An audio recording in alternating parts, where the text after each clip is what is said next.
Y dentro de toda esa área geográfica puso Dios al oriente del Edén el huerto, o el jardín donde colocó a la primer pareja humana.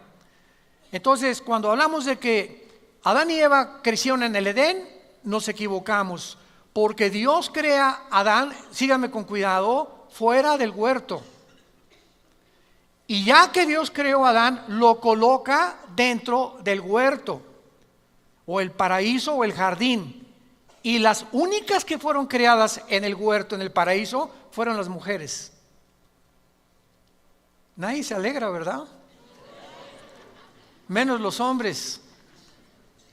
Vean antes en el capítulo 2 del Génesis, versículo 8, y Jehová Dios, bueno, vamos a ver, sí, Jehová Dios plantó un huerto en Edén.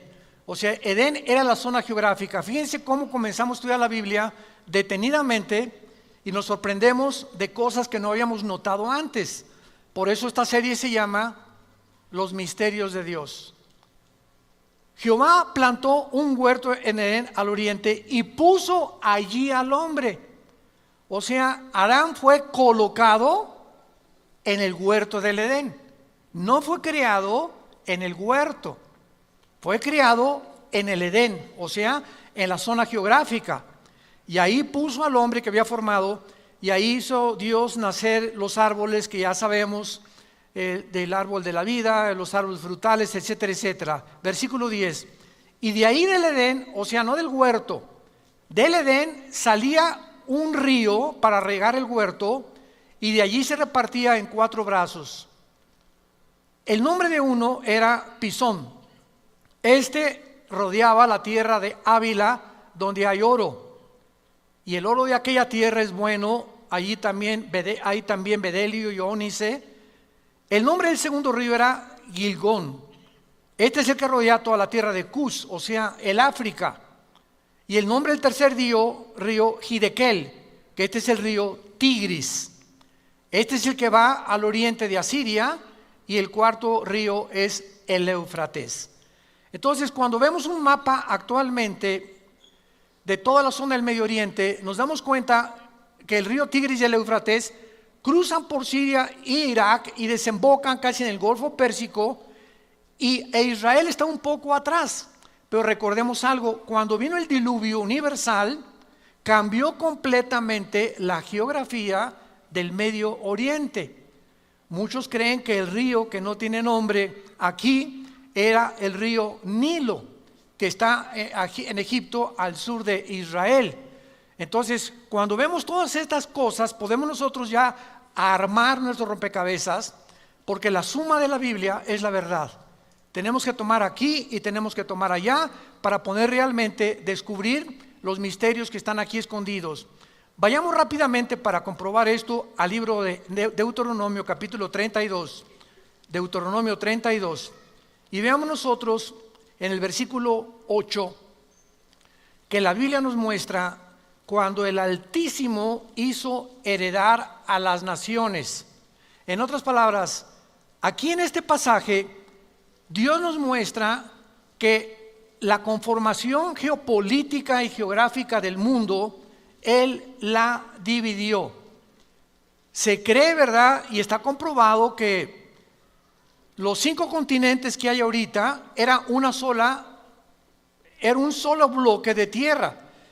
Y Europa se desprendió de América, África se desprendió también, Australia también. Entonces nos damos cuenta que antes todo estaba pegado, pero vino un cataclismo como el diluvio que comenzó a separar los continentes, y esto está demostrado paleontológica y arqueológicamente y antropológicamente también.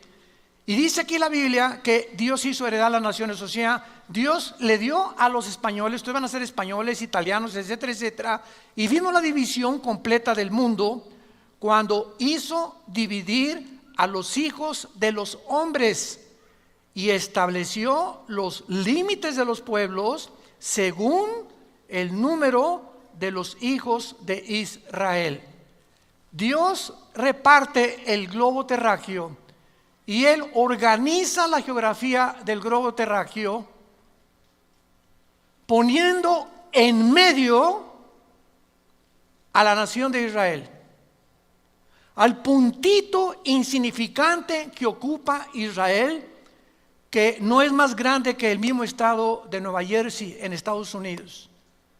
Si tú ves un mapa geográfico, Israel casi ni siquiera se puede distinguir, junto a Egipto, junto a Siria, junto a Jordania, Irán, etcétera, etcétera. Ahora, veamos esto en Ezequiel capítulo 5, esta verdad, que Israel es el centro del mundo entero. Y vamos a ir desarrollando esto poco a poco, y les repito, nos va a sorprender. Dice Ezequiel 5, versículo 5, así ha dicho Jehová el Señor, esta es Yehú Shalom. Yehú, ciudad, Shalom, la paz. La palabra Jerusalén, Yehú Shalom, significa la ciudad de la paz. La puse en medio de las naciones y de la tierra alrededor de ella. Esta palabra en medio es la palabra Tawej, que significa ombligo. La puse como el ombligo de las naciones. Y esto es muy interesante porque nos damos cuenta que antes de que nosotros saliéramos a este medio ambiente en el cual vivimos, que es el mundo, estuvimos unidos en el vientre de nuestra madre, porque aquí no hay nadie que no haya tenido una mamá, todos venimos de una mujer, y ahí el cordón umbilical era el medio a través del cual la madre, a través de la placenta, nutría o nos nutría, ¿verdad?, al feto con todas las cosas que necesitamos recibir, y al salir del vientre de nuestra madre, del mundo donde nos encontramos, ahí estuvimos 9 meses nadando. No respirábamos el aire que estamos respirando ahorita, sino que a través del cordón umbilical nos proporcionaba el oxígeno a nuestra mamá. Y al salir a este medio en el cual nosotros vivimos, ¿qué fue lo que pasó? Viene el pediatra, ¿verdad?, o los médicos, y nos cortan lo que nos conectaba a la antigua vida para integrarnos a la nueva vida, porque ya ahora no dependeríamos del vientre de la mamá, nos incorporaríamos al mundo en el cual tú y yo vivimos actualmente. Pero nos damos cuenta que el centro del cuerpo humano es el ombligo, porque de ahí salimos. Entonces, esta es la razón por la cual en el hebreo Tawej, dice Dios, Jerusalén es el ombligo de la tierra. Pero vamos poco a poco a ver ahora en Génesis capítulo 10, que antes de que Dios hiciera la división geográfica del mundo, después del diluvio, en Génesis capítulo 10, el mundo se reparte de acuerdo a 3 seres humanos. Todo el mundo se reparte de acuerdo a 3 seres humanos. Ustedes y nosotros y todos los habitantes del mundo entero provenimos de 3 seres humanos. Porque después del diluvio, los únicos sobrevivientes fueron Noé, su esposa y sus 3 hijos con sus 3 esposas, Sem, Cam y Jafet, los 3 hijos de Noé. De acuerdo a la Biblia, el arca aterrizó o descendió en los montes del Ararat, que está casi en la frontera entre Armenia y Turquía de la geografía del siglo XXI. Ahí descendió el arca de Noé. Y hay cantidad de exploradores y arqueólogos que han sacado libros retratando. Uno de ellos fue Jim Irwin, astronauta de la misión del Apolo 15, que fue Jim Irwin, el primer astronauta en caminar en la luna en un carrito, mucho después de Aldrin y de todos los primeros que llegaron en el 69 a la luna.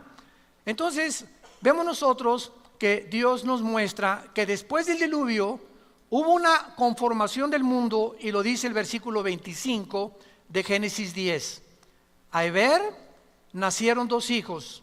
El nombre del uno fue Peleg. Escucha, porque en sus días fue dividida o repartida la tierra.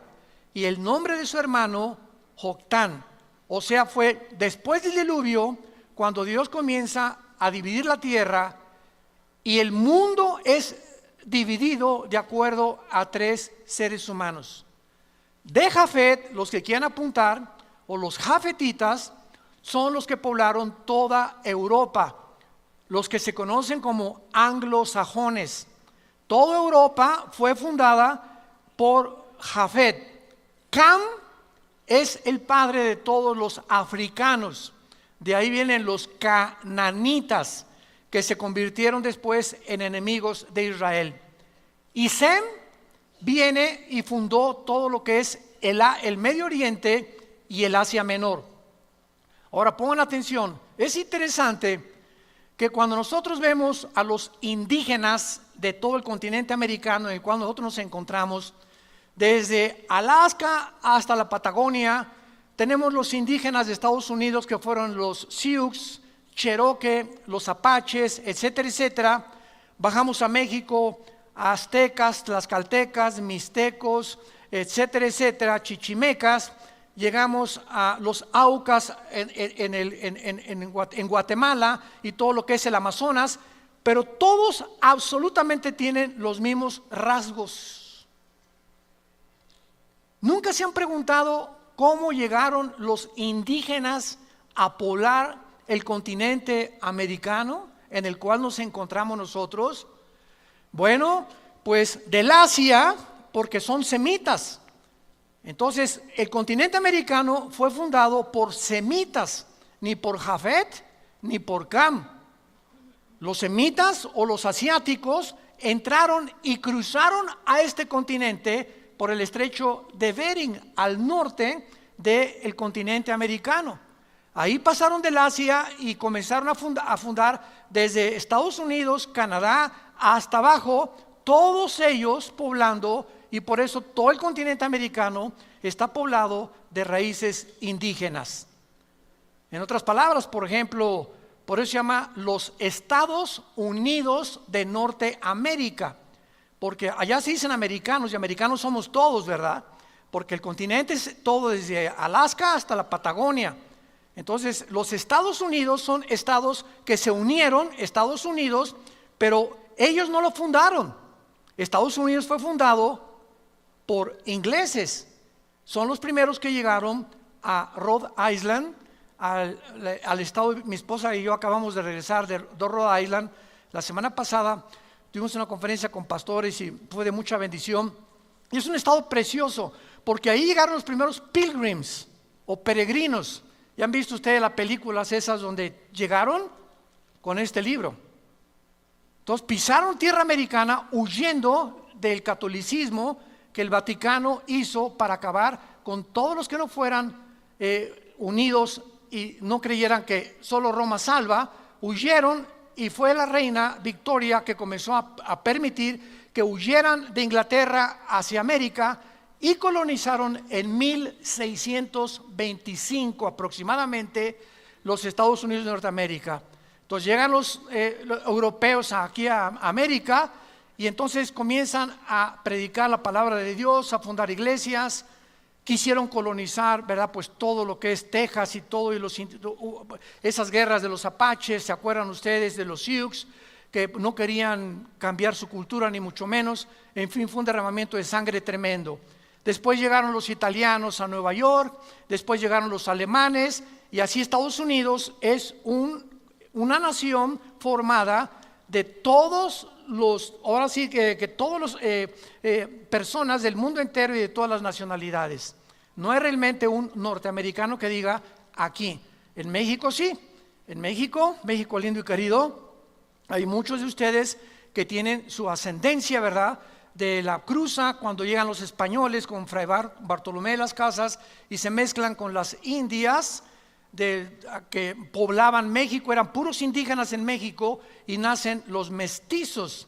Entonces llega Hernán Cortés y todos los colonizadores y unen la religión católica con la brujería de los indígenas.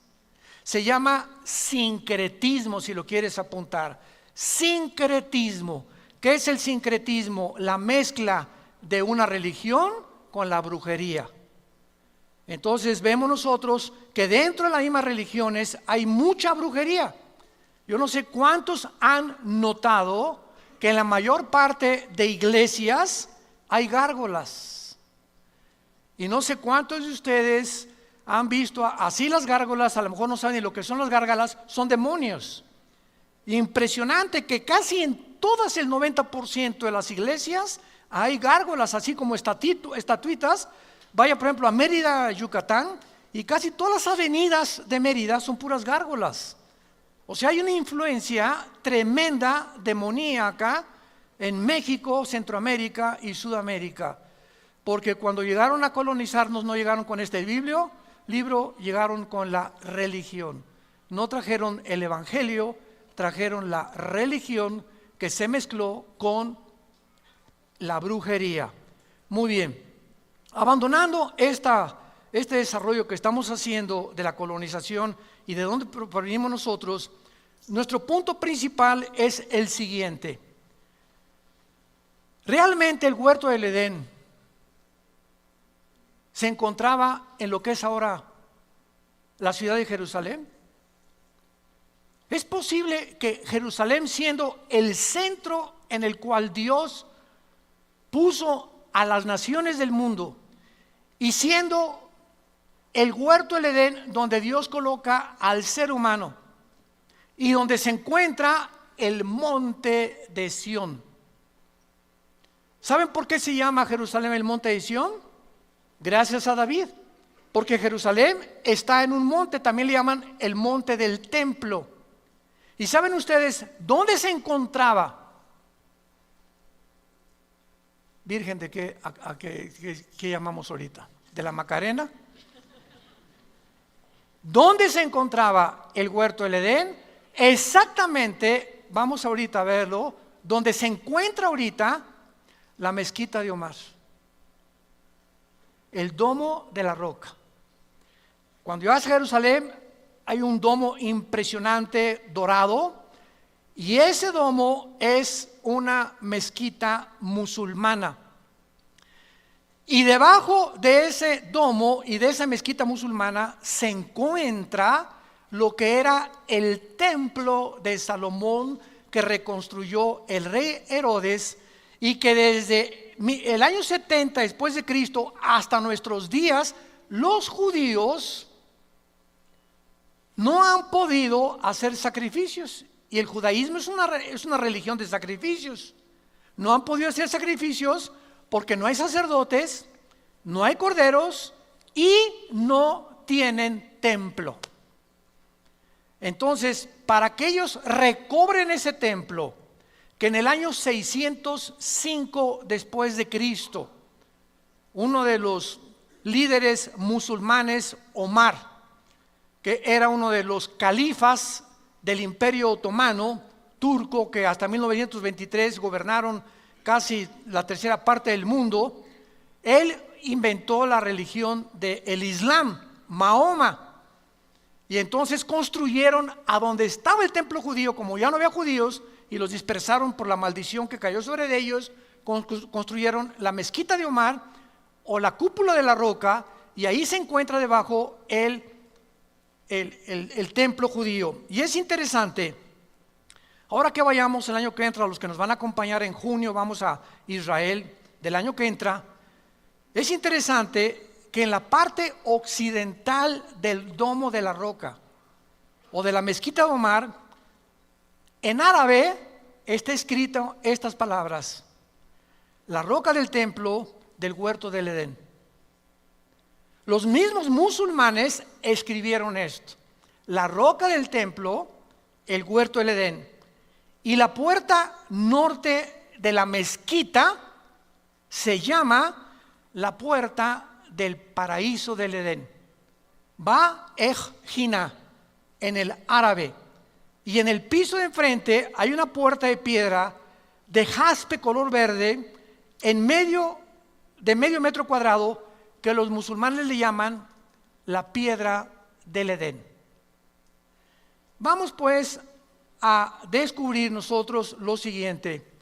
¿Cómo podemos comprobar que el huerto del Edén se encontraba en Jerusalén cuando ya vimos que cambió la geografía, la topografía, todo lo que ahorita vemos después del diluvio, y el descubrimiento que nos confirma que el huerto del Edén se encontraba en la ciudad de Jerusalén? Es que a Jerusalén se le llama el monte de Sión o el monte del templo, y es ahí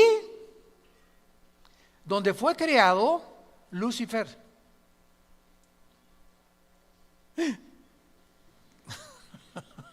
Vayamos a Ezequiel capítulo 28. Ezequiel 28. Vean cómo podemos acercarnos poco a poco a toda esta investigación. En Ezequiel 28, la Biblia nos da la localización de que antes de que Dios creara a Adán y a Eva,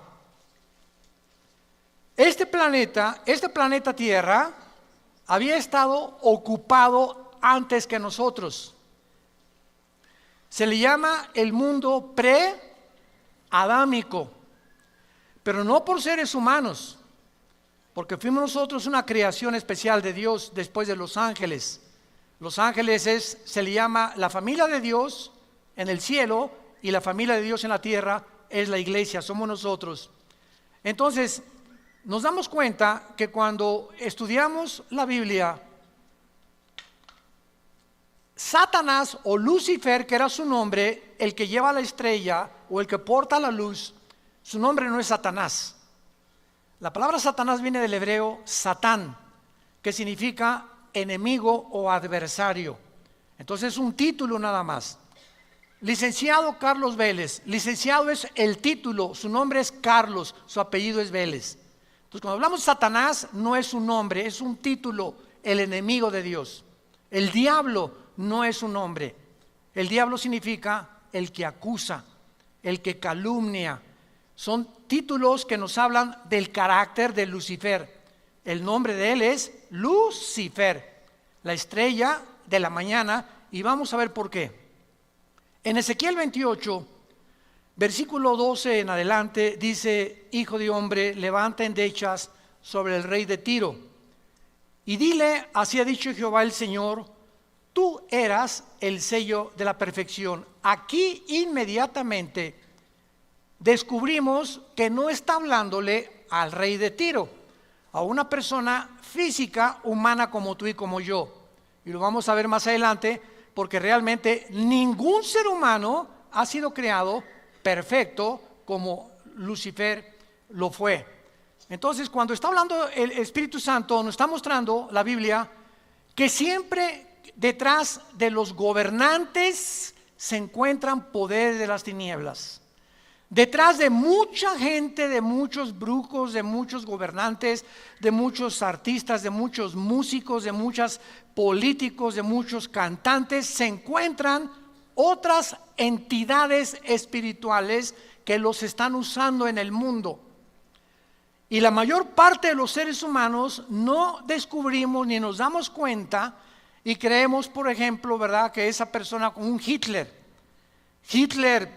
ya los mismos estudiosos, psicólogos y psiquiatras que han estudiado la persona de Hitler saben que no era una persona normal, que había una fuerza extraña. Los mismos que se acercaban a Hitler sentían algo diabólico en él, y la Biblia nos muestra claramente que, pues claro, era un personaje completamente controlado por demonios. Más bien le ganaba al Gadareno, porque el Gadareno tenía 5,000 demonios y Hitler lo gobernaba un principado, un jefe de los demonios. Entonces la Biblia nos muestra también, ¿se acuerdan de Pedro? Que Cristo comienza a hablarles: es necesario que el Hijo del Hombre sea entregado por los ancianos, los líderes, los escribas, que muera, que sea crucificado y resucite al tercer día. Y en ese momento Pedro se acerca y le dice: no, Señor, no te acontezca tal cosa. Y se voltea a Jesús y le dice: aléjate de mí, Satanás. En ese momento algo estaba ocupando las cuerdas vocales del apóstol Pedro. Bueno, no era apóstol todavía, pero estaba tratando Satanás a través de Pedro hacer que Cristo no llegara a la culminación de su misión. Entonces, así nos vemos claramente que muchas veces demonios y principados operan en los seres humanos. Y para que nosotros podamos tener la capacidad de distinguir o de sentir en el espíritu como una parábola. Hay personas, ¿verdad?, que cuando un cristiano vive cerca de Dios y tiene la comunión con Dios continua, te da a Dios el discernimiento espiritual. La palabra discernir significa distinguir entre lo bueno y lo malo, entre lo que es de Dios y lo que no es de Dios. Ahorita vemos la televisión y el mundo entero está lleno de predicadores falsos, de profetas falsos, de apóstoles falsos, y la gente, amén, amén, amén. La mayor parte de la gente no distingue en verdad ni siquiera como esa persona. Y dices, pero ¿cómo le puedes creer a esa persona? ¿No? ¿Cómo es posible que puedas aceptar lo que él está predicando, que está violando la palabra de Dios? Porque no tienen discernimiento espiritual y el domingo ni la Biblia traen a la iglesia. Y dice 2 Tesalonicenses 5, van a ser engañados. Y dejemos que aparezca el anticristo para que entonces el engaño se multiplique mucho más. Entonces aquí el Espíritu Santo le está hablando a Lucifer. Y vamos a ver por qué. Versículo 13, en Edén. O sea, el rey de Tiro nunca estuvo en el Edén. En Edén, en el huerto de Dios. Edén es la zona geográfica. El huerto es el jardín que Dios colocó para probar a la primer pareja humana. Ahí dice la Biblia que estuvo Lucifer. Ahí estuviste. De toda piedra preciosa era tu vestidura. La palabra merucá en el hebreo, vestidura, no es ropa, es cabañas o lugares de habitar. En otras palabras, el huerto del Edén de Adán y Eva eran frutas, árboles deliciosos, agua cristalina, era un bosque impresionante, ¿verdad?, de belleza, guacamayas, me imagino, y todo así bonito, flores por todos lados. Era un jardín hermosísimo con manzanas, con almendras, etcétera, etcétera. El huerto del Edén, antes que nosotros, era un lugar de piedras preciosas, de puros metales, de puros metales. Y cuando dice la Biblia que donde Satanás habitaba era cornerina, topacio, jaspe, crisólito, berilo, ónice, de zafiro, carbunclo, esmeralda, oro, etcétera, etcétera, son las mismas piedras preciosas que usaba el sumo sacerdote de Israel cuando Dios diseña el tabernáculo, y tenía aquí en el pecho, se llamaba el efod. El sumo sacerdote entraba al lugar santísimo en el Antiguo Testamento y entraba con 12 piedras preciosas, 4, 4 y 4. Eran 3 hileras de piedras y son estas que menciona aquí. Esto es interesante. ¿Por qué Dios relaciona las piedras preciosas del Edén con las piedras preciosas del sumo sacerdote? Ya cuando desaparece ese Edén y ahora es un paraíso que ya tampoco existe, ¿por qué lo relaciona con las piedras del sumo sacerdote? Esto nos habla que Lucifer fungía y tenía el oficio del sumo sacerdote en el cielo. Vamos con mucho cuidado. Pregunta, ¿pero cómo si no había pecado podía haber un sacerdote? Porque la palabra erios en el griego, sacerdote, significa el que intercede por otra persona. Es lo que significa la palabra sacerdote. Y ahora ya no tenemos nosotros a ningún sacerdote. Ahora nosotros somos sacerdotes cuando recibimos a Cristo, porque ahora yo puedo orar por mis hijos, puedes orar por otra persona ante Dios sin el intermediario de ninguna otra persona. Ya en la cruz a nuestros días, ya no tengo que venir con una persona y decirle, por favor, le voy a decir mis pecados, me confieso y me perdona, pues ese 20 Aves Marías o 5 Padres Nuestros y usted es perdonado. Y eso ya no existe. Ahora nuestro sumo sacerdote es Jesucristo. Y Él es el que está intercediendo por nosotros. Ya no hay necesidad de intermediarios humanos, porque no hay más que un mediador entre Dios y los hombres, Jesucristo hombre. 1 Timoteo capítulo 2. Muy bien. Entonces, esta era la habitación de Lucifer. Y a lo que vamos es que ahí en el lugar del Edén se encontraba lo que se llama el monte de Sión.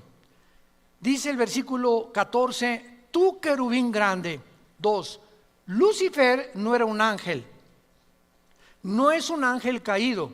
Lucifer era un querubín. Los querubines son el rango más elevado de todos los demás criaturas que Dios creó. Por favor, síganme.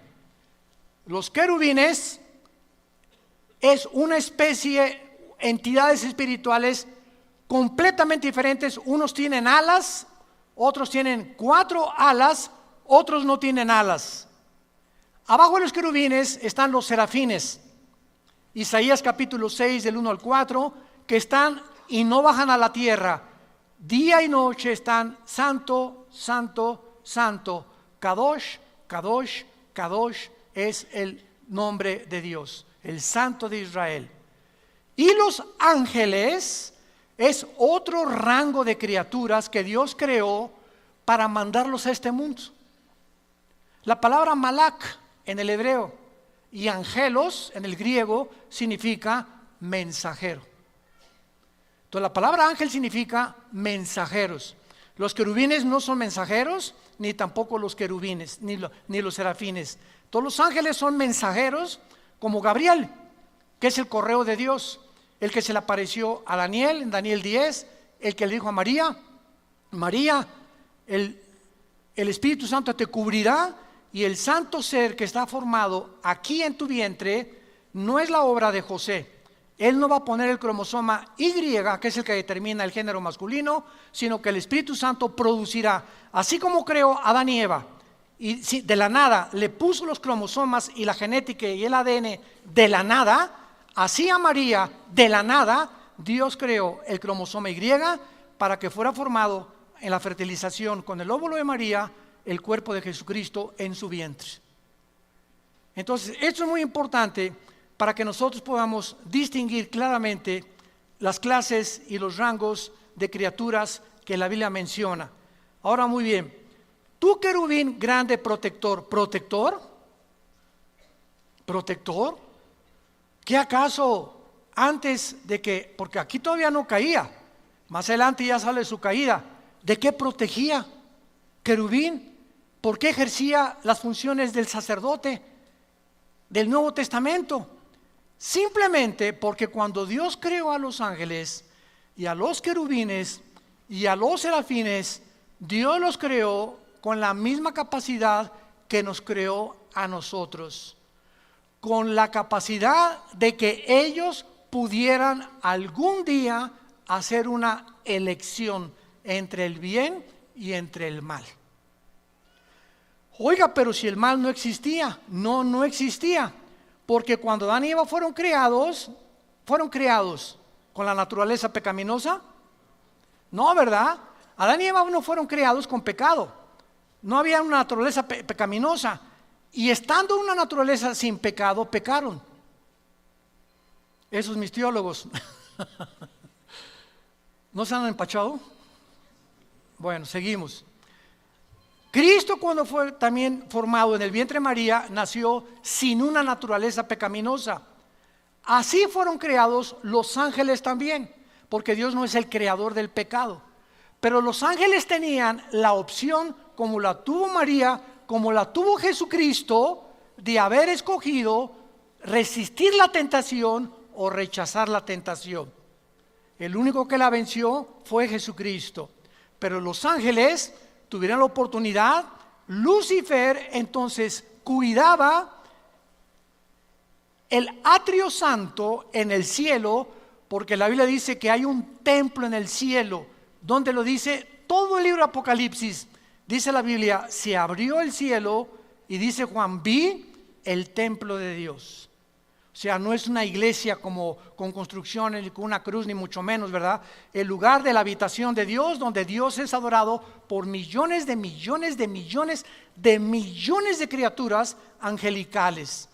Entonces Satanás tenía que cuidar el trono de Dios y fue a quien se le asignó la tarea de cuidar el que pecó contra Dios. Y cuando vemos nosotros la pregunta que la mayor parte de los ateos hacen y en la universidad te van a hacer, ¿por qué Dios creó el mal o por qué Dios permitió el mal en el mundo? Ellos, los ateos, no tienen respuesta. ¿Por qué creen que nos preguntan a nosotros? Porque el cristianismo es el único sistema de pensamiento que ofrece estas respuestas. Nunca le van a preguntar a un musulmán, nunca le van a preguntar a un hindú el origen del mal, ni el origen del hombre, ni el origen de las lenguas, ni de las naciones, ni de los gobiernos, porque todo esto se encuentra en la Biblia nada más. En ningún otro libro sagrado, ni en el Ramayana, ni en los Vedas, ni en el Tripitaka de Buda, etcétera, etcétera, ni en el Corán de los musulmanes, se encuentran respuestas a las grandes incógnitas de la raza humana, más que en las Sagradas Escrituras. Y esta es la razón por la cual es el sistema de pensamiento más atacado, más controvertido y más odiado del mundo. No, la Biblia fue hecha por hombres. Contiene historias, leyendas como Adán y Eva. Oye, espérame tantito, una barbaridad y una marihuanada más grande de decir que venimos de los changos está peor. Se necesita mucho, mucho más fe para creer que realmente somos el resultado de un accidente, a creer que somos el resultado de un Dios inteligente que tuvo comunión con nosotros y que anhela tener comunión con nosotros y que después de la muerte tendremos un juicio porque somos agentes morales responsables. Entonces Satanás fue creado para poder, Lucifer, cuidar el templo de Dios. Muy bien, vamos a contestar la pregunta. Cuando Dios crea el universo y crea las criaturas, Él no podía crear criaturas sin una alternativa. Se las voy a poner más fácil. Si tú en una nación te dicen que votes porque esa nación se considera democrática y nada más hay un candidato, ¿eso es democracia? Eso es dictadura, ¿verdad? O sea, para que haya democracia tiene que haber libertad de poder tú decidir entre uno o el otro. Entonces, cuando Dios crea el universo y a sus criaturas, no pudo haber creado un solo camino, porque hubieran sido robots. Dios permite la otra opción, el otro camino, para que ellos pudieran escoger libremente, escoger ese camino o escogerlo a Él. Y eso es lo que nos hace agentes morales responsables de nuestras acciones. Como dijo Agustín de Hipona, el teólogo de la Iglesia Católica en el siglo III después de Cristo, si Dios hubiera creado un mundo donde no hay mal o donde no hubiera existido el mal, hubiera sido un mundo de robots.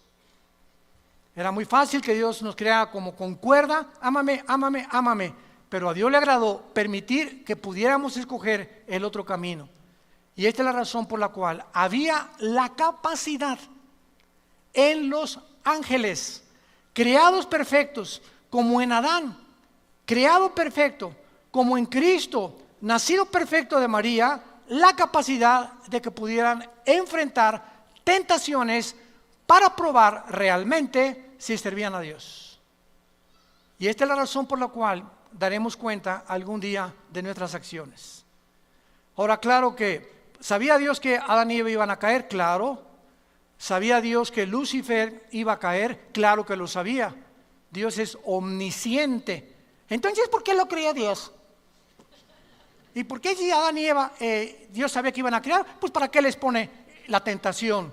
Porque esta era precisamente la prueba por la cual nosotros tenemos que responder. ¿Por qué si tu maestro te dice, Pepito va a reprobar el tercer año? Y entonces, ¿para qué me hace la prueba? Precisamente para demostrar que vas a reprobar y que fuiste un mediocre durante todo el año. Nunca quisiste estudiar ni pagar el precio. Entonces, yo sé que tú vas a reprobar simplemente por la forma en que tú te conduces. Y fue por lo que hizo Dios a Judas también. Imaginémonos a Judas en el juicio.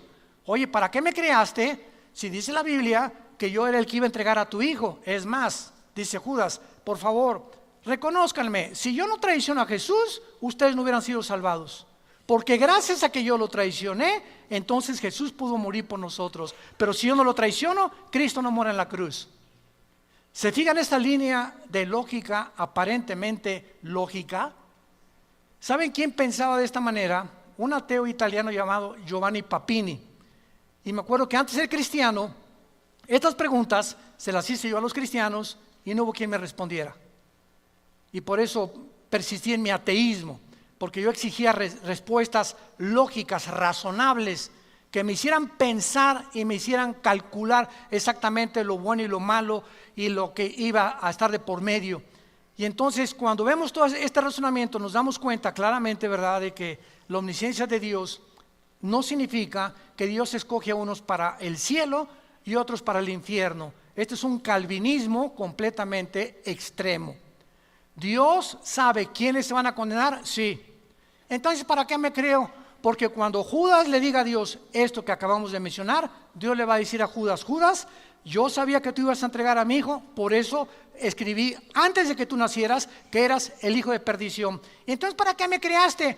Porque si no te hubiera creado y hubiera impedido que hicieras lo que hiciste y traicionar a mi hijo, hubiera violado la característica más grande que le di a los seres humanos, la libertad de escoger.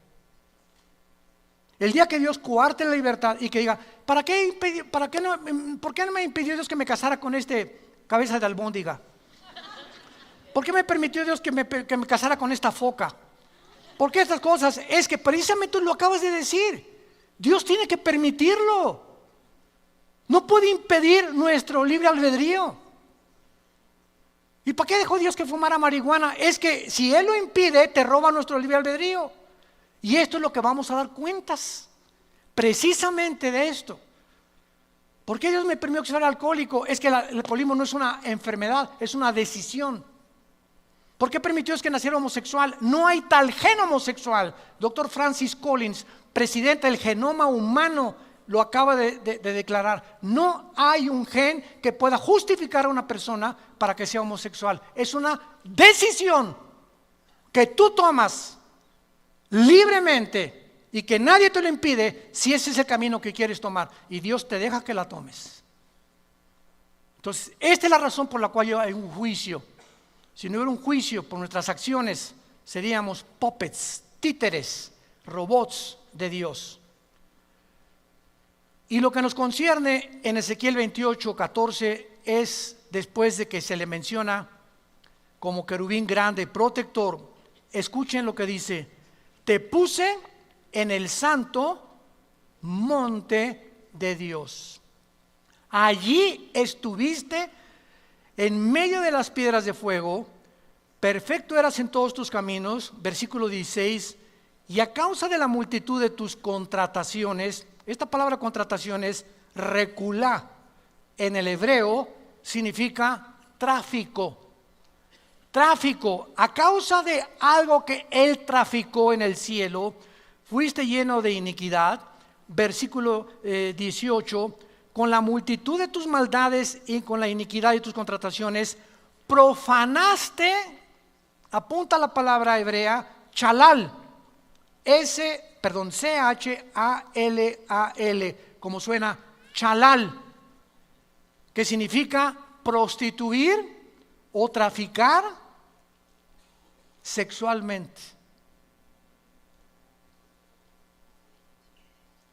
Te prostituiste. Un tipo de tráfico entre los ángeles.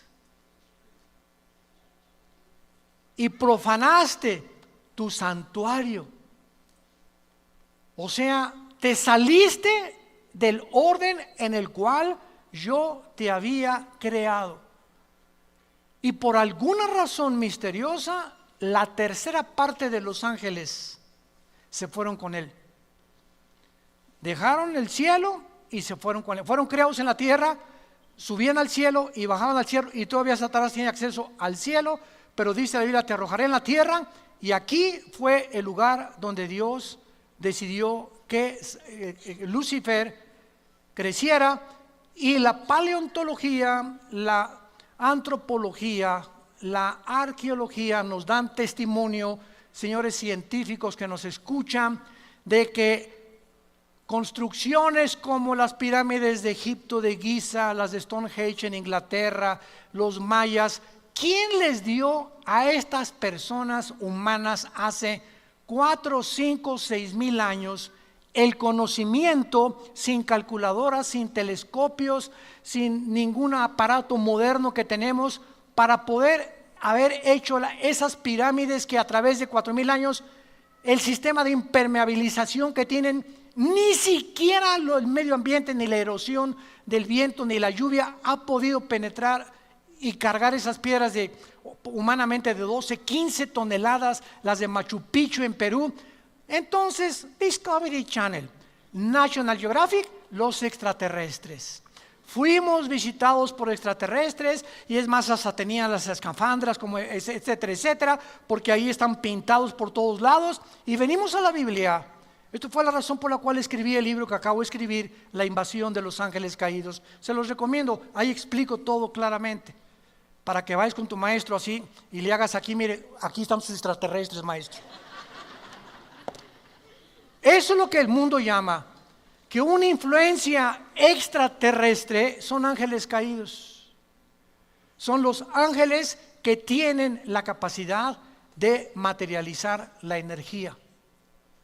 Y el cristiano ni siquiera ha podido descubrir el poder de la materialización de los ángeles, y que son interdimensionales, que pueden estar en una dimensión los ángeles, en otra dimensión pueden entrar a nuestra dimensión de 4 dimensiones, pueden hacerse visibles, pueden comer con nosotros, pueden tomar forma humana como nosotros. Dice Hebreos 13 que muchos han comido o han hospedado ángeles sin que tú te des cuenta, porque tienen esta capacidad. Según de Corintios 11, Satanás se disfraza como ángel de luz. Nunca, dice un dicho, si tú quieres realmente en una reunión saber quién está influenciado por Satanás, es la persona que menos te esperas. En una reunión de 50 personas, un pastor me dijo, si Satanás quiere llegar a usted, pastor, ¿qué va a hacer? Se va a meter entre todas las personas y va a estar de los más cercanos a usted. Muchas personas de las más cercanas a nosotros, tengamos cuidado, pueden tener cara de ángel y pueden ser personas con una apariencia supuestamente buena. Esos son precisamente los que usa el diablo. Se disfrazan como ángel de luz. Nunca se disfraza como el guasón, ni con cara de loco. Él viene como ángel de luz. Entonces vemos claramente que Israel es el monte de Sión. De acuerdo a la tradición judía, el templo del monte, que es donde se encuentra la mezquita de Omar, es el fundamento sobre el cual Dios creó al mundo, porque allí se encontraba el monte de Dios, el huerto del Edén. Ahí fue donde Salomón edificó su templo. Ahí se le apareció en el monte de Sión a David. Ahí Abraham intentó sacrificar a Isaac, y actualmente es el lugar donde está la mezquita de Omar. La implicación de este estudio es que cuando Dios se separa del huerto del Edén y saca a Adán y Eva, Génesis capítulo 3, lo saca del huerto del Edén y prohíbe que el ser humano regrese al huerto del Edén, poniendo un querubín con una espada encendida. Los querubines significan en la Biblia la santidad de Dios. Por eso en el arca mandaron construir 2 querubines con alas tapando, o sea, nadie puede ver lo que está ¿cómo se llama? Donde se ponía la sangre el sumo sacerdote, cuidando la santidad de Dios. Entonces el querubín en el huerto estaba impidiendo que el ser humano en estado caído no podíamos regresar a tener comunión con Dios. Lo impedía la santidad de Dios y la espada, la justicia de Dios. Esta santidad de Dios y esta justicia de Dios, ninguno de nosotros podía cumplirla, porque somos seres imperfectos y caídos. Entonces Dios mandó a su Hijo Jesucristo para que Él, en su perfección humana y divina y en su santidad, cumpliera la justicia que nosotros no podíamos jamás cumplir, los mandamientos de Dios. Entonces Cristo muere en la cruz y nos dice: Armando, si tú crees lo que yo estoy haciendo por ti, yo te imputo mi justicia. Yo no soy justo. La justicia es como un saco que traemos puesto, que no es de nosotros, es de Cristo. Pero es esta justicia de Cristo la que tapa nuestros pecados, porque a los ojos de Dios estamos sentados ya con Él. Efesios capítulo 3, estamos ya sentados con Cristo y ya Dios nos ve sin pecado. Esto se llama la posición del cristiano. En la experiencia seguimos pecando, pero gracias a la sangre que es tan fresca como hace 2000 años, la seguimos aplicando todos los días a nuestra vida. Entonces, esta es la razón por la cual los querubines, representando la justicia y la santidad de Dios, fueron puestos para bloquear la entrada del ser humano. Ahora, muy bien, el ser humano es sacado del huerto, pero Dios, rápidamente, Éxodo capítulo 25, para terminar, Éxodo 25, Dios anhela que esa comunión que Él tuvo en el huerto con Adán y con Eva se pudiera continuar manteniendo.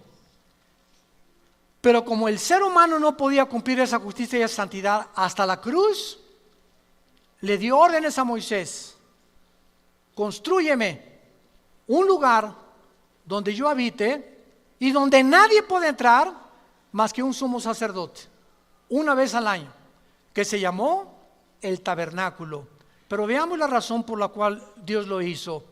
Versículo 8, Éxodo 25, 8. Harán un santuario para mí y habitaré en medio de ellos. ¿Cuál fue el propósito del tabernáculo en el desierto? Que Dios quería seguir morando en medio de nosotros. Entonces el pueblo venía con los sacrificios y ofrecían el sacrificio, y por un año sus pecados les eran perdonados.